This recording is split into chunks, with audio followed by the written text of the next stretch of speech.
그럼 이런 구조를 바탕으로 해서 우리가 합법적으로 소득세를 줄이는 방법, 가장 광범위하게 많이 쓰는 방법에 대해서 간단하게 설명드리도록 하겠습니다.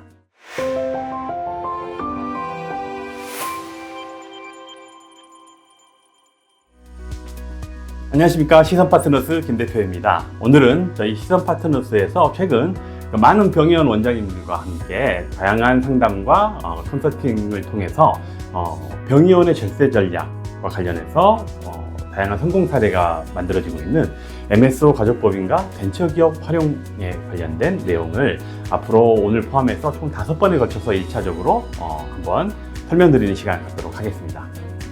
오늘 첫 번째는 병의원 절세가 어려운 이유에 대해서 간단하게 설명드릴 거고요. 두 번째는 병의원의 현실적인 절세 솔루션 5가지를 비교하는 시간을 갖도록 하겠습니다. 세 번째는 MSO 활용해서 놓치면 안 되는 것들에 대한 안내가 있을 거고요. 이어서 MSO가 가족법인이면 좋은 이유에 대해서 설명드리도록 하겠습니다. 더불어서 가족법인 MSO가 벤처기업이라면, 이 벤처기업이라면 어떤 혜택이 있고 어떤 활용도가 있는지에 대해서 설명드리는 시간 갖도록 하겠습니다. 병의원의 절세가 어려운 이유에 대해서 쭉 설명드리기 전에 먼저 퀴즈 하나 드리도록 하겠습니다. 병의원 수익에 가장 큰 영향을 미치는 것, 그게 뭘까요? 어떤 부분이 병의원 수익에 가장 큰 영향을 미칠까요? 맞습니다. 바로 국세청입니다. 우리 원장님이 1년 동안 진료해서 수고해서 벌어들이신 소득, 그 소득을 신고하면 최고 소득의 절반, 49.5%, 지방세 포함해서 49.5%까지 소득세가 매겨지고요. 그리고 그것뿐만이 아니라 건강보험료까지 더해서 감안한다면 정말 병의원의 가장 큰 현금 유출을 결정하는 곳은 바로 국세청이 될 겁니다. 그러다 보니까 우리 원장님들께서 진료에 수고하시고 고생하시는 것만큼 그거에 비례해서 세금에 대한 고민도 늘어가는 것 같습니다. 그럼에도 불구하고 최근 들어서 더더욱 병의원의 절세가 어려워지고 있습니다. 이런 병의원의 절세가 어려워지고 있는데, 이 절세에 대한 얘기를 하기 전에 이 얘기를 하려면 일단 이 세금이 어떻게 산출이 되고 어떻게 결정되는지 기본적인 구조에 대해서 설명을 드릴 필요가 있을 것 같습니다. 세금은 일단은 1년 동안 쭉 벌어들인 수입, 매출이죠. 쭉 벌어들인 수입, 이 수입은 사업소득도 있고요, 이자소득, 일정 금액 이상의 이자소득, 배당소득, 그리고 근로소득, 연금소득, 기타소득을 다 합친 금액이 총 1년 동안 벌어들인 금액일 겁니다. 이 벌어들인 금액에서 이 소득 활동과 관련된 비용, 아무 비용이 되는 건 아니고요. 소득 활동과 관련된 비용을 차감하고 나면 바로 종합소득금액이 결정됩니다. 이 종합소득금액은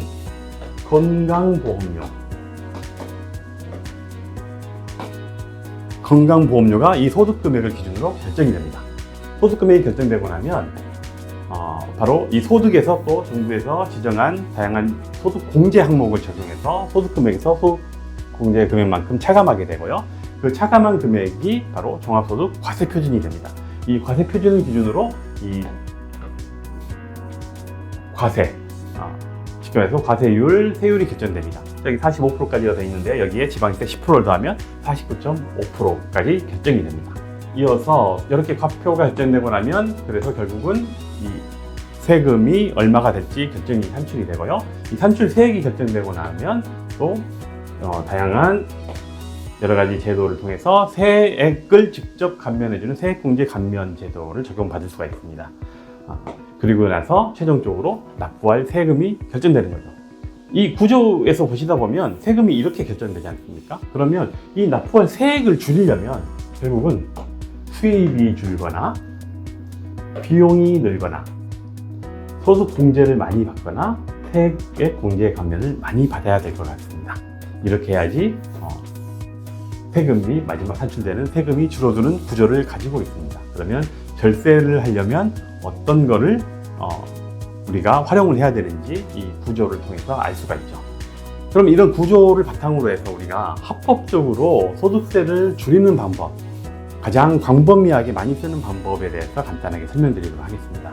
아까 그런 구조에 따르면 결국은 세금을 줄이려면 소득의 대상을 나누든가 소득의 시점을 바꾸든가 소득의 종류를 또 바꾸든가 거기에 덧붙여서 각종 공제감면을 많이 받던가 이게 어우러져야지 합법적으로 소득세를 줄이는 방법입니다. 우리나라 세금은 소득세는 누진 구조를 가지고 있지 않습니까? 많이 버시는 분이 세금을 벌수록 많이 내도록 되어 있습니다. 그러다 보니까 이 대상을 이거를 한 사람이 아니라 둘로 셋으로 나누기만 해도 세금이 많이 줄어드는 효과가 있습니다. 그렇게 해서 일반적으로 가장 많이 통용되는 방법이 바로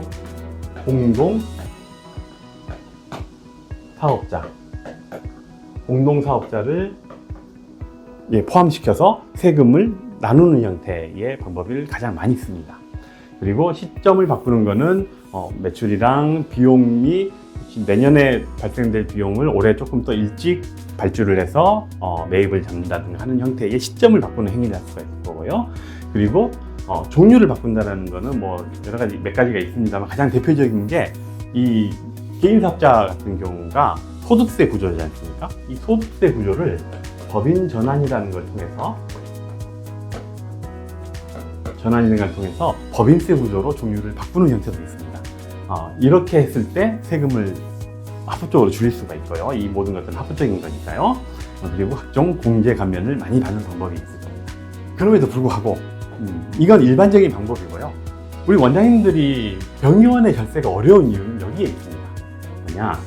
바로 이 의료 분야는 해법 외에 의료법, 약사법, 의료기사법 등이 적용이 됩니다. 그러다 보니까 병의원 의료산업의 경제활동의 대부분이 세금적인 효과 이전에 관련 업법을 고려해야 되는 문제가 있습니다. 대표적으로 아까 소득의 대상을 바꾸는 거 있지 않습니까? 소득의 대상을 바꾸는 게 공동사업자잖아요. 우리 병의원 원장님들은 이 대상을 바꾸는 공동사업자를 포함시키는 게 상당히 일반 업종에 비해서 어렵습니다. 왜냐하면 의료업은 의료 자격을 가진 개인 자격을 가져야만이 같이 사업을 할 수가 있거든요. 그래서 공동사업자가 같은 의료인이 아니면 어렵습니다. 보통 일반 개인 사업자분들은 본인의 가족을 포함시키거나 가족을 사업에 참여시키거나 하는 형태로 가능한데 원장님의 가족이 의사가 있지 않으면 그리고 그 의사가 같은 병과를 하지 않으면 이 공동사업을 하기가 어렵습니다. 의료법의 기본적인 1인 1개소 원칙만 놓고 보더라도 일반인들이 많이 쓸 수 있는 소득의 대상을 나눈다든가 이런 것 자체가 어렵습니다. 그 다음에 또 아까 소득의 종류 말씀드렸죠. 소득의 종류 바꾸는데 그게 법인으로 바꾸는 종류를 바꾸는 겁니다. 종류를 바꾸는데도 의료업은 법인으로 개설이 안 됩니다. 영리법인으로 개설이 안 됩니다. 그러다 보니까 법인 전환을 할 수가 없습니다. 그러다 보니 어쩔 수 없이 이 합법적인 방법 중에 크게 두 가지를 벌써 사용하기가 어렵게 되고요. 시점을 분산하는 것도 사실은 의료는 대부분 전산으로 이루어져 있고 요즘 예전과 달리 카드 결제나 건강보험공단의 전산이나 이런 것들 때문에 실제로 임의적으로 뭔가를 조절한다든가 하는 것은 더더욱 어려운 상황입니다. 그렇다고 해서 이 일반적인 공제 감면이 다른 업종에 비해서 많냐? 병의원에서 사용할 수 있는 공제 감면은 또 항목이 그렇게 많지 않습니다. 일반적인 제조업이나 이런 다른 업종에 비해서. 그래서 더더욱 그 병의원의 절세가 어려워지는 겁니다. 그러면 그렇다고 해서 아까 이 소득을 조절하는 방법이 어렵다고 해서 비용을 만든다는 관점으로 접근을 하게 되면 지금 이 비용을 만든다는 관점으로 접근하는 방식을 많이 사용하신 원장님들이 국세청과 국민건강보험공단에 의해서 문제가 생길 수가 있습니다. 계속 감시의 눈을 씌우고 있고요. 요즘은 이 국세청뿐만이 아니라 건강보험공단에서도 굉장한 심평원 등을 통해서 굉장히 감시의 날을 세우고 있기 때문에 이 비용을 만든다는 관점, 뭔가 비용에 손댄다는 관점이 더더욱 위험하고 어려운 상황입니다. 사실 원장님도 아시겠지만 국세청도 무섭지만 사실 국세청보다 건강보험공단이 훨씬 더 무섭죠. 왜? 국세청은 남는 거에 얼마에 대해서 페널티를 물리지만 국민건강보험공단은 사용한 거를 자체를 부인하거나 해서 전체 매출이나 이런 걸 기준으로 여러 가지 과징금이나 이런 행정처분이 따르기 때문에 국민건강보험공단도 최근에 원장님들이 굉장히 어려워하는 상황입니다. 이러다 보니 원장님들이 병의원의 절세와 관련돼서 어렵다라는 생각, 그리고 아이디어가 많지 않다라는 생각을 하시게 됩니다. 그러다 보니까 결국은 여러 가지 상황들을 놓고 우리가 이 방법에 대해서 뭔가 원장님들이 적합한 합법적인 틀 안에서 활용할 수 있는 방법에 대해서 저희가 여러 가지 아이디어를 내고 컨설팅을 진행하고 있습니다. 오늘은 일단 병의원의 절세가 왜 어려운지에 대한 설명을 객관적으로 드렸고요. 다음 시간에는 이 병의원의 현실적인 절세 전략, 그 와중에 있는 현실적인 절세 전략에 대해서 또 비교하는 시간 갖도록 하겠습니다. 네, 오늘 여기까지 하겠습니다. 감사합니다.